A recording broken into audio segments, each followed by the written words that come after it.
can feel the excitement. The excitement's growing. Good evening, everybody. My name is Christopher Baker. I'm the director of the Scottish National Portrait Gallery. And I'm delighted to have the opportunity to welcome you to this special evening of conversation. It has, of course, been planned to complement the opening of the wonderful exhibition, The House of Annie Lennox, which can be seen at the Portrait Gallery and runs until the 30th of June. And if you haven't seen it yet, I would urge you to go. It's fantastic. The exhibition has been created by Annie Lennox herself and the Victoria and Albert Museum in London. And here in Edinburgh, it is very generously supported by the V&A at Dundee.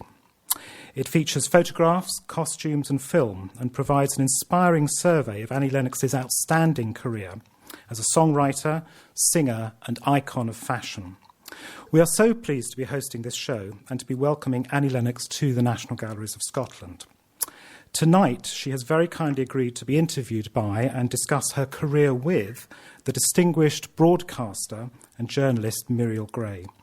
And so, without further delay, I'd like to start the proceedings by welcoming to the stage Muriel Gray.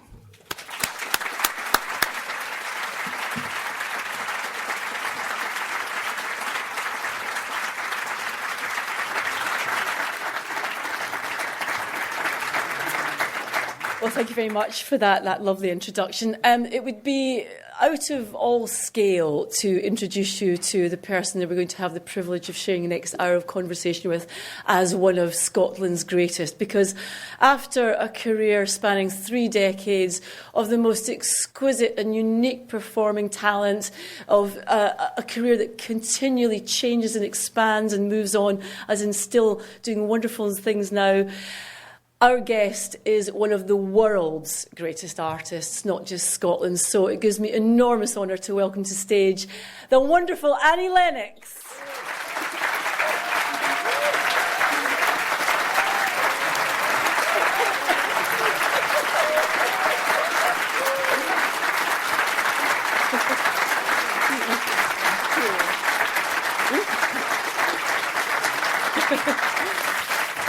Annie, what an absolute joy to have you here. And I'm hoping most of the people here will have been to see the fantastic, beautifully formed exhibition. And I want to just, before we get into the detail of that, something struck me when I was going around it, and that was that you're obviously an enormously bold and courageous and powerful performer, but you're also a very private person. I see no contradiction with that. But it did occur to me that I wonder if there was any hesitancy when the V&A first approached you to ask you to do this. Actually, I approached them, do you know? Like me? Yeah. But I did it, you know, with a little bit of trepidation. Somebody suggested that I should do that, and I said that might be a little bit audacious. Yeah. Well, Not V&A. And they said, no, go. You should do it. It would be worth it. They've got the theatre and performing section, and I'm sure it would be perfect. And I had a little house, actually, another little house, where I kept all my things. And I thought maybe I should just invite them to have a look and see what I have, you know. And I had a concept for. I always wanted to do a sort of installation piece, and I wasn't sure if it should be in an art gallery or in a museum. It seemed like a very audacious thought, but at the same time, I wanted to share what I have. They're interesting, you know. I've always loved the what would you say? Not the detritus, but I've always loved what's left behind. You know, I mean, it started really in a funny way. This is a dark story I'm going to share with you, but I had a great auntie who died, and I'm sure everybody's experienced this. My great auntie died. I think I was about 11, and my parents went to the house, and they had the responsibility of, you know, taking care of the things and putting them away, and I was very impacted by the notion of a person's life, and how you know the energy that we all have, you know, the clothes we wear, the little pieces around us, the cups, the saucers, you know, the bed, the sheets, everything. And then after my great aunt died, we went into the house. She was no longer there. But what was left behind was so interesting, because it was just the vestiges of a life. I find that fascinating. I don't know if I'm just horribly, gruesomely morbid. But I'm really glad you brought that up, because the other thing that was peculiar was looking around this exhibition, it was like somebody has died, but you haven't. And so quite yet. But the idea that normally when you look at an exhibition like that, which is exactly the case, when you're trying to piece together somebody's character and life from what's left behind, but you're still here, and I can ask you. Yeah, no, I'm really... So it had a slightly strange effect to me, particularly the manuscripts are under the glass, like the old pieces. I thought, but you're here and you're still working. Yeah. So was any part of you a little bit morbid about putting this together, feeling like that was coming to the end of a chapter, when of course you're nothing like that? You know, to be frank, I mean, it's not the end, but there are chapters in one's life, and you never know what the next chapter is going to be. No one does. That's what's so exciting. That's at this point in this stage in my life, that wonderful saying, "Carpe diem," it really rings true for me. It really rings true, because it is. The day is the day. Yesterday's gone. Tomorrow hasn't happened yet. Do you know? What was your question before I went off on Carpe Diem? Whoa! You've answered it beautifully. Let's talk about the chapters, because I'm incredibly interested in that. One of the things that annoyed me most in your exhibition was your beautiful self-portraits. You're not allowed to also be an artist, okay? You know, that's just too much. Oh, yes. And they were very kind. I think critics will be less kind with that. They're beautiful little things, but they were chronicling quite a dark period in your life, because you said you did them in your little flat and you were quite depressed and worried about something just when the Eurythmics had started. Right. What a really bold thing to share. Well, it was just really interesting, and again, it goes back to this thing. I'm a bit of a magpie, and I do collect things, but I don't collect them because, you know, I take collecting seriously, like people are serious professional collectors. I'm not like that. I just draw things towards me because they're sort of resonant with colour or texture or memory or whatever it is these things are imbued with. In any case, what Muriel's referring to, and if you haven't been to the exhibition, which possibly quite a few people haven't already, but you must go. You must go. I used to love to draw and paint. I mean, I used to, as an only child, you do things like read and draw and paint, because those are things that you do alone. And so I did a lot of that, and I loved art. I just love anything visual. And so, anyway, just the background was that I would have loved to have gone to art school. I really would have loved to have gone to art school. But you can only sort of maybe just do one thing at a time. And so it was a choice for me, in a sense, between pursuing art and pursuing music. And so I pursued music. But in any case, there was a point one day when I had been living in a series of bedsits around London. I think I probably lived in almost 25 different locations. And I used to move on every 6 months because, you know, it would be shitty. And you'd feel so rotten and you'd think, I can leave, it'll be better. Of course, it never was. Because, you can only improve up in terms of what you can afford to pay for. So I was living in this bedsit in Camden Town. Oh, it was so sad. It was really tragic. The Australian upstairs from me vomited one night, and the trail of vomit came down. It really was true. I mean, Withnail and I had nothing on my life. I swear to God. It will all be written in a book one day.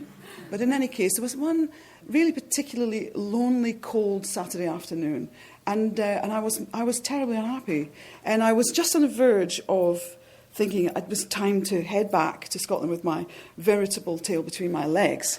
And I know it was that. I know exactly the time that it was because my hairstyle was like this orange henna'd thing, but it was in the garden period. It was before I cut my hair short and that radical, spiky hairstyle that I see that you're slightly wearing.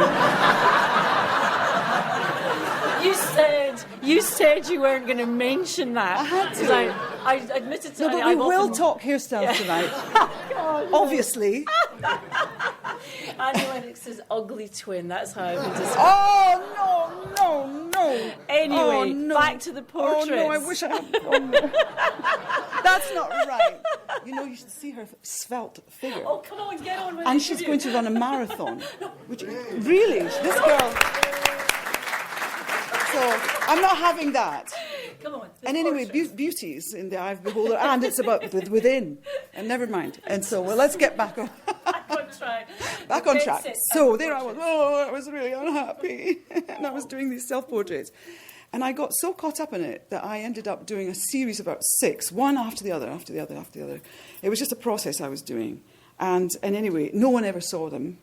They were sad. They were very vulnerable and sad, and they're called, you know, sort of Ugly, first ugly portrait, Awful, and the other one's snail portrait, and that was my favourite. the snail with the antenna sticking out. It was a precursor to other things.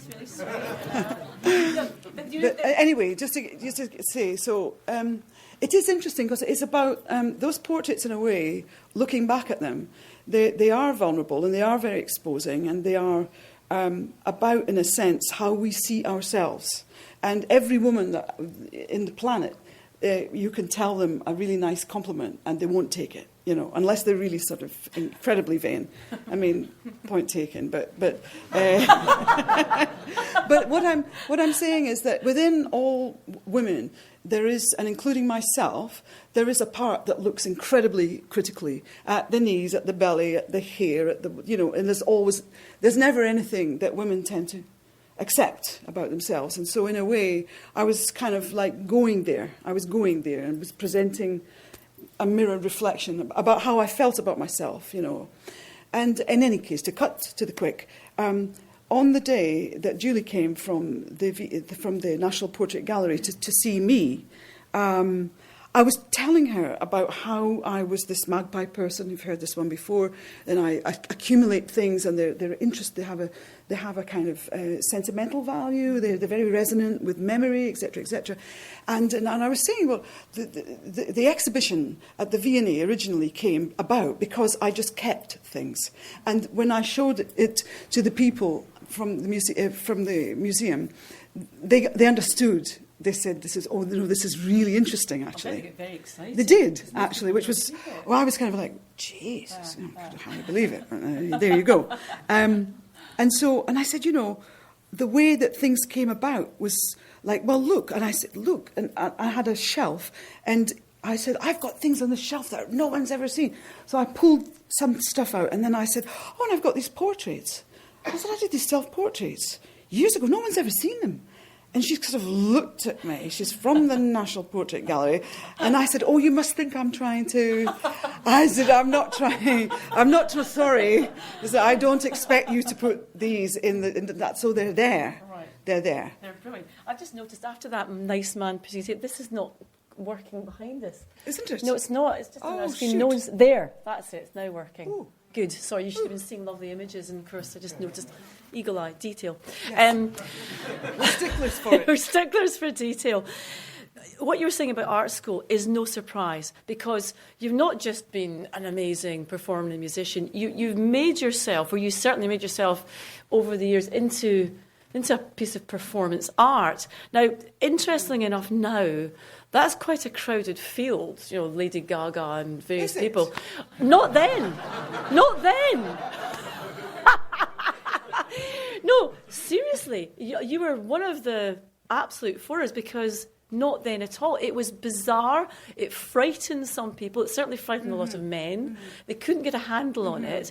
But it was like an art performance. Now, was that conscious, or was that just all coming from the same creative vat that you just couldn't actually keep down? Oh, it's hard to say, you know, what's conscious and what isn't conscious. There certainly were definite conscious things that occurred. And I think it was like an evolutionary thing. Because when I first came to London, I was just this very provincial girl that wore lots of second-hand clothes because I couldn't afford to buy new things, you know. And so I was in another space. I was very romantic in my thinking, and I was very sort of dreamlike. And as I sort of progressed through the years, we all do it. We cut our hair. It's very meaningful for us, you know. Or at the time, I remember when everybody wore flared jeans, and then it just was the time when that was so passé. So if you didn't have any money, you'd cut your flared jeans and make them like really tight, and then you're cutting edge, you know. And it's so interesting. It's like you make these statements to the world about who you are, and I'm interested in that. I think that is very interesting. And were you in complete control of your image? Was there anybody else who was having input into it? Well, now I have to say that at the very, very, very beginning, Dave, who was a wild man and still is a wild man, and I mean that in a good way, actually. When I say that, I mean there's not a constraint with him, do you know? Yeah. And I think a lot of us are very constrained by circumstance and by authority and by all manner of things. And I love that. I think if you're going to be creative, you've got to go forwards where no man would or woman would dare to tread. You know, you've got to have that. You've got to be risk taker. And so Dave and I were super close. And he said to me, you know, if you're going to do this seriously, if we're really going to be in this thing, you need to live it. You can't just, you know, wear something for a stage and then... And the penny dropped when he said that. I understood what he meant. It was like I had to embrace fully being an artist so that it wasn't just something that was an accoutrement separate to me. So at that time, it was hilarious because he had long hair, and when I met him, he just had his ear pierced, and he'd been to Camden Lock Market, and they'd done it really badly, and I felt so sorry for him because the blood was dripping down the front of his sort of Afghan coat. Now, I'm saying this for a purpose because, you know, we changed. Because we were sort of like... I was maybe like 23 when I met him, which is pretty old if you wanted to be a punk. A punk, you have to be like 16 to be, well, ish. You know what I mean. It was very ageist. Punk was very ageist. You couldn't be older than a certain... That's true. You know, unless you were Ian Dury, but you got away with that, you know. I'll tell you. He was a pirate, you know. You get to be a pirate. But in any case, he was very encouraging of me and said, you should do like this. So we cut our hair. I think there must have been a time when most of the people in the audience did this. Cut your hair, find some very extreme hair colour and put that in. And then you feel radical. And we went to record an album in Germany, and we went into the streets in Cologne. We went to, I don't know, we were just walking about in the streets, and the people were like... like that. And I didn't know I was so scary.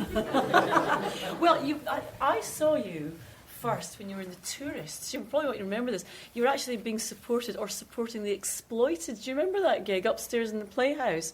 And you're right, because then in Edinburgh, yes, it doesn't matter. But you were then. It does matter. Well, it really matters that's a the lot. First time I'm I having saw an you. I'm having a moment. I'm having a senior moment. I couldn't think of two more ridiculously opposing bands, because you remember Wattie Buchan from the Exploited. They were like an oi band, and then there was you. And at that point, you hadn't gone that incredible androgynous art, installation way at all. And the next time I saw you at the Tube, you were this terrifying figure. Terrifying. In lime green. No, you weren't. You're absolutely amazing. You're wearing that tartan suit, which I'm sure we don't have a picture of. It must be in there somewhere. Yeah, it's not in this reel though. The technology. But the difference was you had become an ethereal other thing. You were other, and there was nothing like you at all, because even then performers are very, the sexism has completely had a comeback lately, and you were this other thing that held sway for about 10, 15 years, and now it's slipping back, and I'm so regretful about that, because you changed my life at that point. No, you really did. We're influenced. I think people are influenced by each other, and I think that's what's wonderful. It was amazing. I was influenced by other people, and I... Who was I influenced by? There was nobody apart from Bowie that I can think of who was like you, and it was all men. Yes, I loved Debbie Harry. I loved Chrissy Hine from the my contemporaries. I loved them. Yeah, they were quite different though. They were and I think that is the point. I think the point is when you're up and coming, which everybody has to have a point where they're trying to aspire to being. You don't get born that way. Well, maybe some people do, but by and large, it's something that you hone and you refine. And sometimes it's a wonderful form of flattery if someone compares your voice, if you're a vocalist, to another singer that's a singer that you like. If someone says that your voice reminds me of, and they would say things like Grace Slick, and I'd be like, what? Grace Slick? Oh, I don't think so. But I mean, with all respect to Grace Slick, but any of those sort of comparisons, but when they cease to compare and you have your own sound, then you know that's your point of arrival. Yeah, because that is really, as an artist, that's what you're trying to create your sound. You're trying to create your genre, your style, and it has to. And audiences are so interesting because audiences, back in the day when we played in every sort of, toilet in the country, but really, I mean, it was hard. It was tough. We were going up and down the motorways through the night, and it was risky stuff. And I mean, at that time in the 70s, things were very rough. And if you have a feminine sensibility, sometimes I was really intimidated. I saw some really rough things within the audience. But what I meant to say about audiences is that as soon as you step on a stage, you know whether you're cutting it with them or not. It's so testing, and it is almost like a gallows, like that. It can be that way, and you can feel that way, and you cannot take it for granted ever. No, absolutely. I played the. You'll know. You know. Coonsey Nook in Fife once in the 70s. They said. Was that a toilet? No, it was more or less. Coonsey Nook. It sounds. No, it was absolutely vile. Let's not go there. I think they've pulled it down now anyway. I want to talk again about creativity. You said a thing that really interested me there about being an only child and being on your own and drawing and painting. Children now are never alone because they always have a friend. They always have a friend. They always have instant conversation. They also have instant connection to the rest of the world. They don't have that space. Now, you could have been either an artist or a musician. You chose music, you had piano lessons, then you went to the Royal Academy. How do you think you would have fared now if Annie Lennox had been 12 now? It scares me because what I see is a corporate world, and I see people that are aligned with brands, and so I feel that, it's not down to me to tell other people what they should be doing, but it's very difficult for musicians to avoid that, branding, and because the money isn't there to sort of help them along the way when they're first starting out. So they have to make some sort of compromise. And I see that, young, successful performers, I feel that they've got quite a sort of different slant on things. And I was talking to somebody earlier, because I did quite a lot of interviews over the road, earlier today, and I'm just having a senior moment, better than this one. I think that's just one that just went. Don't you feel good? Because doesn't it feel good when you know that somebody else, they have senior moments too? And I just had one. Well, I want to get back to that thing. It's that I don't just mean about branding, I mean about not having that stillness of boredom, because being bored as a child is a fantastically creative place to be. Yes, I know you hated it, and that's why you actually honed your creativity. Yeah. Whereas children never get bored now because there's no need to, because of electronic devices. Right. That's what I mean about what would you do now if you didn't have that stillness, that lovely isolation of actually despising boredom. It's so hard to say what would you do if you were that person, because... But you have children who you must have seen grow up in a different way. Yes, them. And I'll tell you what really was really kind of worrying was, and you'll know this because of your kids, the playground marketing. That bothered me hugely. That you'll see some sort of weird little Japanese toy, and that some kid is sort of got this toy, and it's the latest thing, and they really want it. And you're like, you're not having that. Over my dead body, you're having that thing that you've got there. The thing, weird thing. The one that goes, eek! That one. Generations of these hideous, monstrous things. We had those too, though. No, I didn't know. Free toy in it. No, it wasn't like that, though. It really wasn't. It was a very, very different thing. But in any case, that troubles me that young kids are, they're easy prey for manufacturers, and basically they're a soft sell, and they're very easily influenced, and it's all about peer pressure, and then it's also parent pressure as well, because, the parent doesn't want to be the odd one out that is a little bit like the Amish, we don't watch television, we've never heard of it. Nanny has one in the study. That's what they used to say in Islington, didn't they? We don't have television, but Nanny has one. Oh, I never heard that. Yeah. You're moving better circles. I move in squares. I don't move in circles. The other thing that struck me when you first came onto the scene as Annie Lennox, I think the performance artist, the whole thing, the whole package, the look, the sound, beautiful, soulful sound, amazing, unique compositions, is that to me you were striking an incredible blow for a feminism that I took for granted. We rode in at our age on the shoulder of giants, didn't we? We just assumed that it had been done and you could do anything with your image, you could be anyone you wanted to be. In the time that you've been a world-class performer and you've become a humanitarian working with, women across the world, you must have seen that being pulled back, that rug being pulled from under your feet. And I wonder how you feel about that. Well, I'm going to really be frank with you. It took me a very, very long time to feel I could own the label of feminism because I never felt I was hardcore enough. Really? Yeah. Why? And this is my own journey. Right. That I've come from a northeastern town in Scotland, and at the time I came down, there was a lot of radical thinking, definitely. Yeah. But it was happening. People were more exposed to that, possibly if they went to college or they went to university. It wasn't happening. Radical thinking wasn't happening at the Royal Academy of Music, okay? But it was happening in the bookstores that I would frequent, and I would read, feminist literature, what have you. And I would always be thinking, I want to see the world different. I want to change the world, and I'd read all this kind of literature, radical literature, but I never felt that I was hardcore enough. That I always thought to be a feminist, and I was wrong about this. I was wrong. I was mistaken.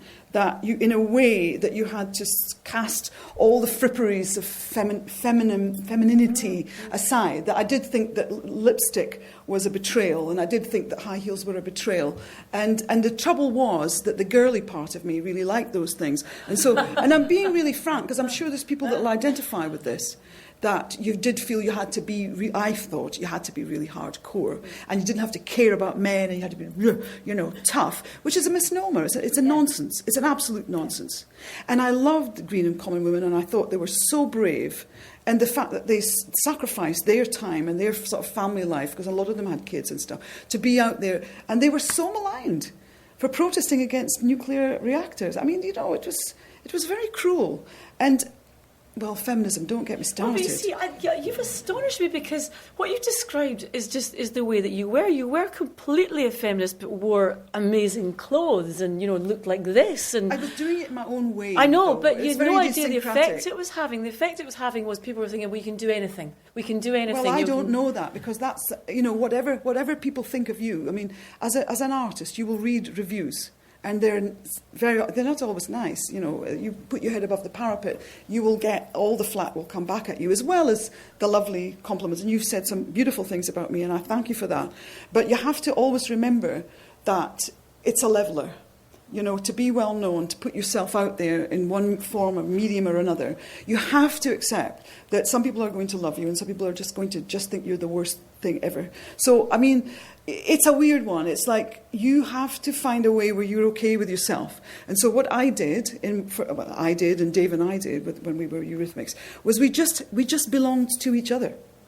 We weren't part of, in a way, we weren't really part of a movement. I never felt I could be a bona fide part. I was really influenced by punk. I was really influenced by new wave that came on. It was the softer side of punk. It was almost like, oh, thank God at last. Oh. now I can grow my hair. You know what I mean? I know exactly. Anyway, it's so funny, because all of these things are like cultural tides that come and go, and we're all influenced or not, And you're swept up by the new wave of thinking and how things become redundant and therefore cast aside. And yet sometimes we rediscover them again. And, it's like, I think we move like this. Yes, but it's depressing to me that the sine wave seems to have gone from, extremist down to middle of the road again. Because I was watching... Well, it's marketing. It's marketing. It's more than that. It's self-censorship. I don't know how you feel, but I watched the Brit Awards, and I long, as an older person, to be horrified and shocked by new music. But in Switch, I thought, I'm more radical than you boring swines, It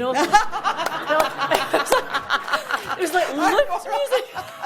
on 54. Come on, be scary. And so when you're No. So what the hell has happened? I mean, you can't just blame Simon. Where's Cowell. the young person? Any young people in the audience? God, no, of course there's no You young put your people. hand up. You're not young.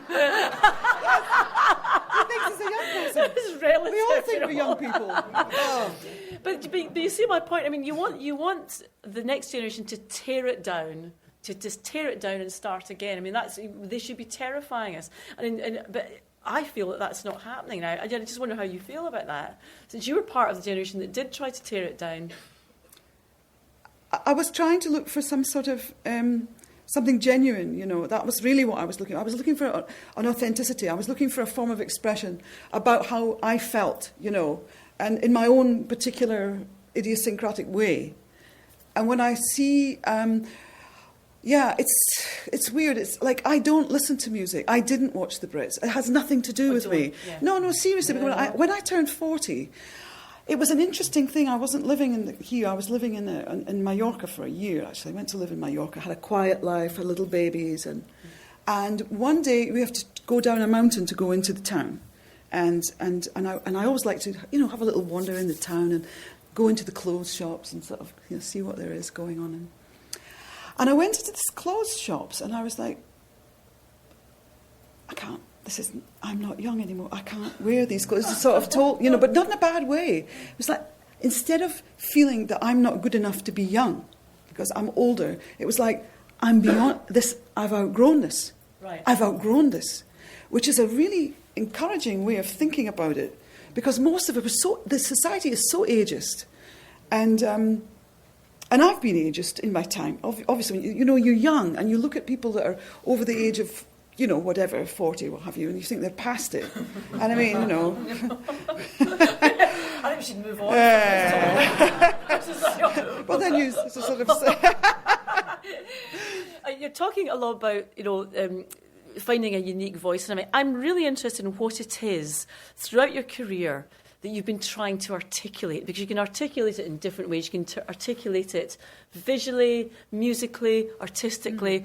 And I always think that anybody who's creative in any shape or form is always trying to say something that can't be said in any other way. Yes. Have you discovered what it is yet? That's a really complicated question. It's true.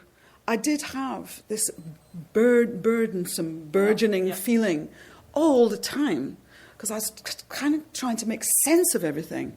Because the way I'm wired is quite particular. I've come to understand this now, that, I'm sensitive and I'm perceptive and I see things in a certain way. I mean, maybe this will help you. At one point, I don't know if anybody remembers this, but there used to be every Wednesday. Do you remember the Wednesday plays? Yes. Yeah. And the Wednesday plays were extraordinary phenomena. They were like Pinter plays. They're very dark, very monochromatic, And they were a sort of social statement about our interaction or lack of, or the tension that exists in family life, the great elephants in the room that you can't speak, and it's all the things that are unsaid that somehow, and it's a throwback to Victorian times and Edwardian times and how people behaved in a very stoic kind of manner. And I think I watched a lot of that around me, at school and in the family, and to a degree, and just all around. And I was like, I'm not this person. I think it was all a question of trying to find, who am I? How do I fit in? I tried to fit in. That didn't really work. So then you make an art form out of not fitting in, which is what I think it's partly that. And also, really interestingly, coming from the Northeast, it's things are happenstance. I believe in happenstance. And so happenstance would be that when I was about 14 and 15 and dying to go out to the dance halls in Aberdeen, they were playing Tamla Motown. And it was just, that was, what was on when I had a little transistor radio, and I used to wake up in the morning, put the radio on and listen to the top 20, what have you, Radio 1 or whatever. Had a huge influence on me. But I didn't really understand what it was. It was just the music that was coming out of the transistor that I just loved it. And I would inculcate these songs, and I would go around singing all the time. But I didn't know I was going to become a singer, But I knew every song on the chart, and I could sing, like, well, I love Petula Clark, and I loved the timbre in her voice, and I loved Dusty Springfield. And Aretha was still something a little bit unknown to me. It was more the white singers, Then it became the Supremes with Tamla Motown and, Diana Ross, and, just all of those marvellous, marvellous singers. And I found myself so drawn to this. But it was a complete anathema to my own culture, to my own upbringing.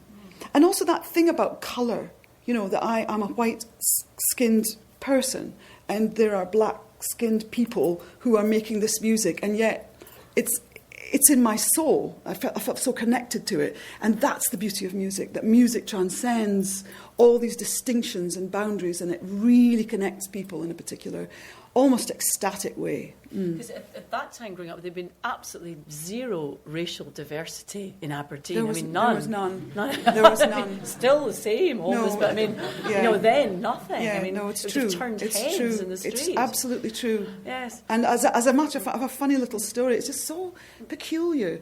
This is such a poignant little story. I don't think I've shared it with anybody.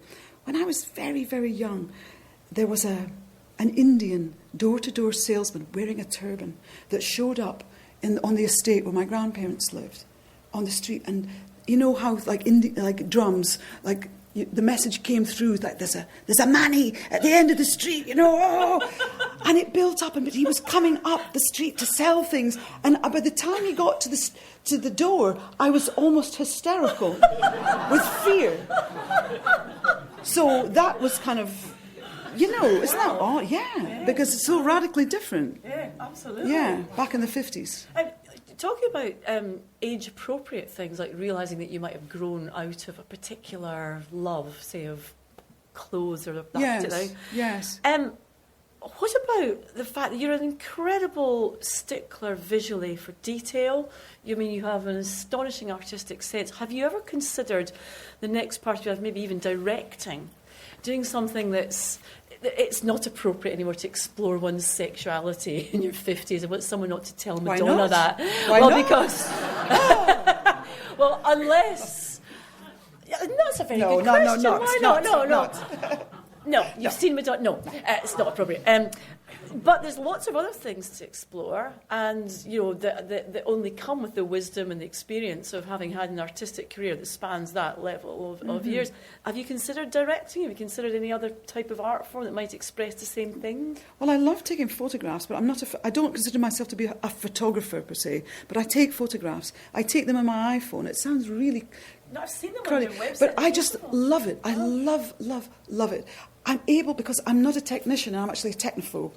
But the iPhone, you just point and click, and it gives me this facility to share what I see, and I love that. I just love what I see around me sometimes. And why not moving images then? Why does that not attract you? It's too technical. It's too technical. I wouldn't be up for it. I'm a Luddite, so it wouldn't work for me. See, right, this bothers me actually, because that's a real feminine answer. That's a real female. That's why there's hardly it's a coward's. It's a lazy answer. It's not, because that's why there's so few female directors, because they think it's all technical, and in fact it's actually just vision. Saying, yeah. And but that's it doesn't rock my boat to want to be a director. That's quite different. So it's kind of, I guess if I'd really wanted to do that, to pursue that, it was the same thing with acting. People used to say to me, "You should act."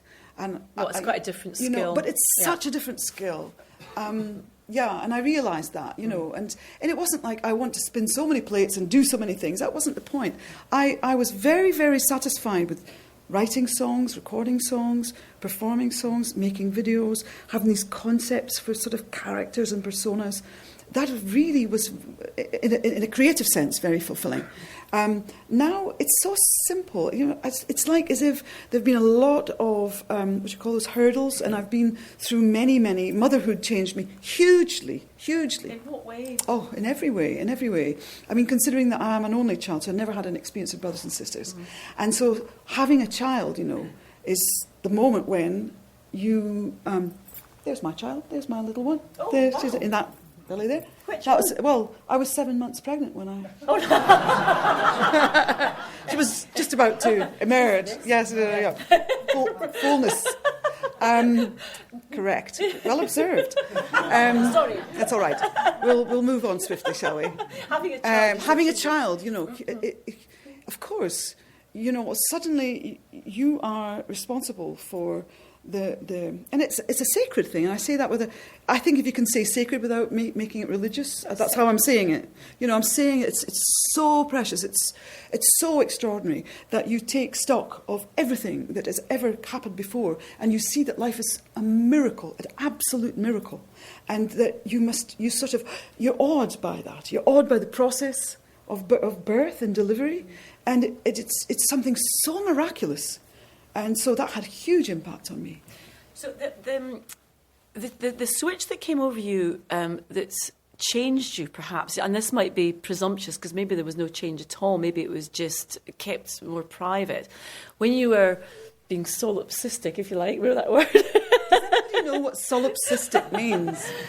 Muriel used this. She was just trying to impress me. But I said, don't tell me what I was. What does solipsistic mean? No, I'm not. Well, if you go and Google it when you get home. But okay, the solipsism of that performance, where it's all about your image, it's all about your presentation, it's all about making the music and presenting a brand that actually you were part of as Eurythmics. You change from that, articulating yourself through humanitarian work, where you're actually starting to care more about the world than you're caring about your image. Now, was that switch? Definitely. Did that switch happen with motherhood, or did it happen earlier? I think it started. I think that was the kick-off. Right. Definitely. And and when it really started, when it sort of took root, was going to South Africa in 2003. And I share this story with people quite often, but it really was a transformative moment, because I went ostensibly to take part in the concert for Nelson Mandela, for the launch of his campaign, 46664, which was his former prison number in Robben Island. And that was the name of the campaign, Nelson Mandela's HIV and AIDS campaign. And I'm assuming that most of you know about this, but I'm sorry if I'm repeating myself, but to you that don't, I'll repeat. I'm sharing the information. So in any case, through that, I had the opportunity to witness a pandemic of such scale and horror that it was a little bit like, you know, they talk about the Holocaust and what were we think? Didn't they know what was happening in those camps? And people slowly sort of emerged, and this horror came out, and it was like, I mean, I wasn't alive then, but I can imagine that people were like, Jesus, we didn't know that was happening. And I felt, of course, you can't compare one nightmarish, the Holocaust is inconceivably horrendous. So I don't want to compare one disaster, horrible human tragedy with another. But in the same sense that HIV and AIDS, this pandemic that had affected people starting in the 80s, and we had this concept of it affecting the gay community and sex workers and intravenous drug users, and sort of had it neatly tied up. Didn't really think that it was anything to do with heterosexual people, you know. Didn't think women could have it. Didn't think children could have it. Well, thousands of people are carrying the virus. Thousands of people dying of AIDS. And yet, where were the front headlines in the newspapers over here? There's nothing. Nothing at all. So that transformative experience, was that a continuation of your articulacy of who you were in the world, to actually sublimate your own character and your own image in order to empathise and spread the word? Definitely. So it comes from the same vat then. So creativity can also be empathy. Well, you know, it's interesting because maybe some of you saw the television programme I did last year. I love that series, Who Do You Think You Are? I just think it's brilliant. It's fascinating, you know. And I was asked if I would like to do it. And I said, yeah, hell yeah, I want to do that. I want to have that opportunity, you know. I would never have the opportunity to look into my own heritage, you know, my family lines and what have you. So we did the programme. And again, I'm having a senior moment. I don't know what's going on. I think I need a banana. Everyone needs a banana. No, we were talking about you sublimating your own image. Yes, I know what my train of thought was. Are the same thing. My train of thought was actually that it was extraordinary, you know. Came upon all these papers and photographs and documents. And one of the things that I saw in that journey was a letter that had been written by my father's uncle. That's my grandfather's brother. There were 6 of them altogether. And he'd written, it was so touching, he'd written this letter about his time on the marches, and those marches, the hunger marches that they had in the Depression era, when they walked, they sort of walked from Scotland down the countryside, and he took part in those things. And he was talking about those experiences on those marches and how sometimes they went without food or that people were supporting them. Then he went on to speak about my great-grandmother, his mother, and he said, well, I wouldn't say, and he said it in Scots, he wrote it in Scots, I wouldn't say she was a feminist, but she believed in women's rights. And I looked at this, and this had been written, back in the, I don't know when, maybe in the late 40s. And I was astounded, because that I thought, maybe it's in the genes, maybe this sort of spirit of activism or advocacy. My grandfather and my grandmother were very, very active trade unionists. Then they were Labour Party members, and they were communist members, and they were out on the streets. My grandfather worked in the shipyards, and they were delivering anti-fascist pamphlets out in the streets in the day when my father was just a little kid. And, they were very, very proactive. They were fighting fascism here in Scotland in the streets. And I had known about that, but to read about it in detail, because my grandfather got arrested, and you sort of read in the paper about what had happened and taken place. And I thought, there's that feisty thing in the Lennoxes that is, you don't mess with them. So did that make you reassess how important the sense of identity was to you? Because before you were almost stateless. You weren't Scottish, you were this stateless person. Yes. As a global citizen. Really. Yes. So at that point, did it make you feel actually just something, being Scottish, having that DNA, very that much. past matters to very, you? Very much. Because what I realised was that, you are in the present, and you have your memories from your childhood and going up through your adolescence into your adulthood, whatever.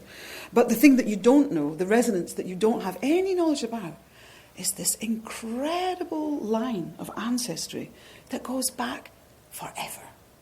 And that's... To a fish, in fact. Yes. To a haddock. Or a plaice. Or a herring. Well, if you don't want to answer this, just say no and we'll move on, because I'm just interested what you think about Scotland's immediate future, but it's political, and if you don't want to talk about it. No, I don't mind talking about it. Because it's an interesting time, it's a very interesting time. People are having to reassess their identity, they're having to think about their British identity and their Scottish identity. Yes, and because you're still incredibly rooted here, you're as I would say, you're I am incredibly rooted here. Then what do you think about the immediate future then? Do you have a view on it yet, or are you still floating? Let's just open this whole thing up for debate, shall we? I know, that's why, if you didn't want to answer... No, I will. Well, let's step into it, and it's just my viewpoint, so that's fine. And I always say that about things, just my viewpoint, and I always stand willing to be corrected, and I certainly don't think I have the only viewpoint. My viewpoint is that when I was a teenager, Scottish independence, Scottish nationalism, that party that suddenly sort of came out from nowhere, it seemed so eccentric, because we were used to it being very left, right and in the middle. You had the Tory party, the Labour party, the Liberal party. That was what you had. And then suddenly it was the Scottish independence. They must be mad. What are they talking about? What on earth is this thing? So slowly over the years, what has started out as, from my perspective, a lot of people thought was a little bit eccentric, really. It's almost like a sentimentality that you want to have this, you want to revive the Scottish thing. It's actually become clearly something that people take a lot more seriously here. And so they must feel that there's a need and that there's a benefit. I am not an economist, I'm not a sociologist, and I haven't got a glass ball to look into the future. So whatever the Scottish people decide when they vote, it will go this way or it will go that way. You should be a politician. No, don't say that. That was very No. That's not fair. No, because you got very involved in Aberdeen with the, with the Unitarist Gardens. I did. I felt very strongly about that. Yeah. I did feel very, and not everybody agreed with my viewpoint, and some people did. But for me, it was a travesty. And but also, you have every right to. It's your hometown. It's where you come from. Yes and no. People would say I have no right because I don't live there anymore. And she left. But then that's like saying no. But if you. socialist. If you think that way, that means that we have no say in whether Venice is demolished or not. Everything belongs to everybody. I'm very, you know what, I'm very reactive, and I feel things so strongly. And the thought of Union Terrace Gardens, this beautiful, to me, it's very beautiful. It's just this little channel of greenery. You know, it's very verdant, and okay, there may be problems there, but they could easily be sorted out. If the issue is security, if the issue is that, you know, vagrants, drug takers, sex workers, whoever is there, you know, they're all going to Union Terrace Gardens to do their nasty thing. But in any case, I just saw the trees, and I always thought it was very beautiful, and also that lovely statue of Robert Burns with the daisy and all of that. Anyway. To me, if any of you know Aberdeen, it has a long high street down the middle, and Union Street, and there's one element that's left that's green, right there, that's it, apart from the old graveyard. And it just seemed like a travesty to me to think that what is the charm of Scotland? To me, it's heritage, our heritage. It's extraordinary. I come here and I'm just like, I can't believe what I'm seeing. It's so wonderful. Yeah. And if you have heritage, that is something to value from my perspective. I don't think we should live in the past. And I love modernity, and I love the juxtaposition of it. I don't have issues with that. But to just destroy it, to just build over it, just because, you know, you've got a new vision of the future, which means it's a great big shopping centre and that's going to solve it. Well, no, it won't, because Union Street, which is so sad, and because they've built a shopping mall. I'm sorry, I'm going on about this, guys. Just, you know, this is my fault. Take a break. I'm sorry. But no, but this is the thing. It's like that should be a thriving centre of the city. And what's happened is they've got a nice shopping mall somewhere else. And so all the business, obviously, goes there. And so the place is decrepit. There are weeds growing out of every, you know, gutter, and things are falling to pieces. And it's just obvious to me, if you want to really make a difference to Aberdeen, to that city, then invest in the things that are so desperately needed to be invested. Don't bulldoze things. Rejuvenate them. They're wonderful. Japanese tourists aren't going to come to Aberdeen to see the new shopping mall. They're not, let's face it. I can't apologise for dragging you into council politics there. We're running towards the end of time, so I want to get this back to the image. I'm going to ask you a personal question, and again, it seems an odd one to ask you, but are you aware of your beauty? Because I've been seeing these images. I mean, there's no question you're a great... It couldn't be a more personal question. I know, it is. It is a personal... I mean, first of all, that's a very embarrassing question. But then, how could you not be aware of your beauty then and now? Is it? You said to me earlier that women always denigrate themselves, but as a visual person, you must have recognised your extraordinary beauty. And we'll just leave it at that, shall we? It's a shame because... I think beauty is really within. I mean, you know, you can see some very beautiful people. Can I qualify the question then? Because I had a very close friend who was a supermodel for a while, who saw herself in the third person because she realised that just genetically she'd been made beautifully, and that was what she did. She was a very skilled model and so on. And it just occurred to me when I was looking at your exhibition that there must have been a part of you visually that had to think that way as well. Think of Annie Lennox, the absolutely beautiful icon, in the third person, and actually step back from yourself and recognise it. I have often referred to the personas and the characters as other, because in a way they're extensions of a personality that I could, you know, I mean, I'm talking to you now. It's just as close as to me as you'll get, you know, in that sense that there's no persona tonight. You know, I'm talking to you. We're having a nice. You're not talking back, but I mean, you're listening. But you know, in performance, what I loved, and I love, was that capacity just to push the boundaries. You know, to sort of become other than. And I think I started sort of practicing that. Leaving my culture. And you see, people might mistake the leaving for a sense of betrayal or abandonment, and that others is better. But in actual fact, it was a wanderlust. The world is an interesting place, and I'm been fortunate in that I'm a human being and a citizen of the world. But wherever I go, my inherent sort of Scottishness, you can hear it in my accent, and in the values that I was sort of brought up with, you know, and they've served me very well, because through everything that ever happened to me, I've got a very, very sharp radar for bullshit. It doesn't cut. It doesn't cut. Do you know? I can't stand it. And so... Where'd you come across it? Oh, here and there. Here and there. I found if I walked out the street and took a sharp right and then up the stairs and then, you know. You avoided that question absolutely brilliantly about your beauty. And I think it's because you don't recognise, you said it yourself at the beginning of this interview. Oh, that question, sorry. You didn't answer it at all. Because I was talking about your beauty in the third person. Could we just get off that subject, right? No, this is I'm not going to making me uncomfortable. That's the marvellous. Yeah. That's a bit of a flattering thing if an interview can make you feel uncomfortable. I'm not trying to. No, I know. I'm going to finish to talk about these images because you have to see this exhibition. It's a beautiful, exquisite little thing. It really does cover a very, very interesting period. It doesn't cover the whole thing by any means. It's just a little journey through it. And it's a very, very clear narrative through where you've been visually.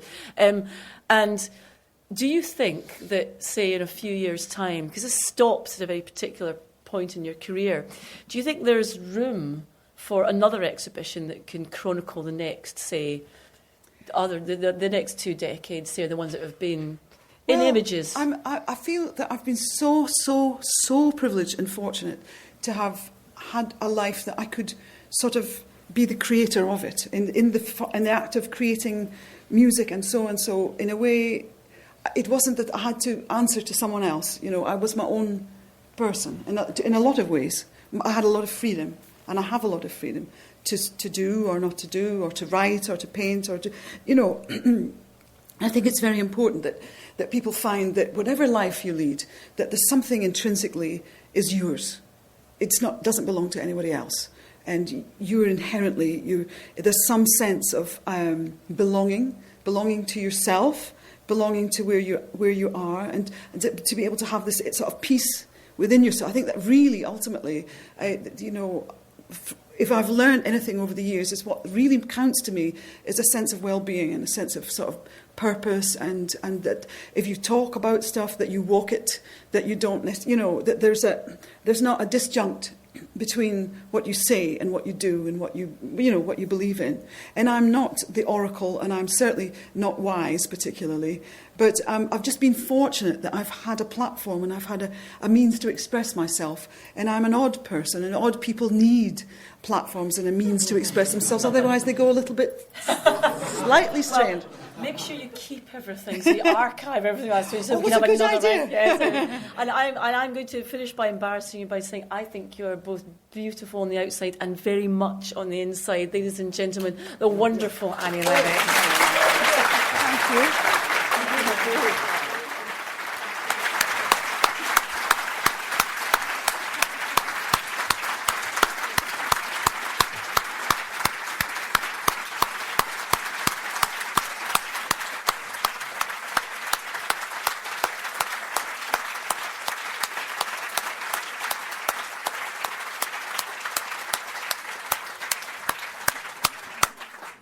Well, thank you very much, everybody. That was a fantastic evening. Please come and see the exhibition at the Portrait Gallery, enjoy it, and tell all your friends about it. Thank you so much. Good night.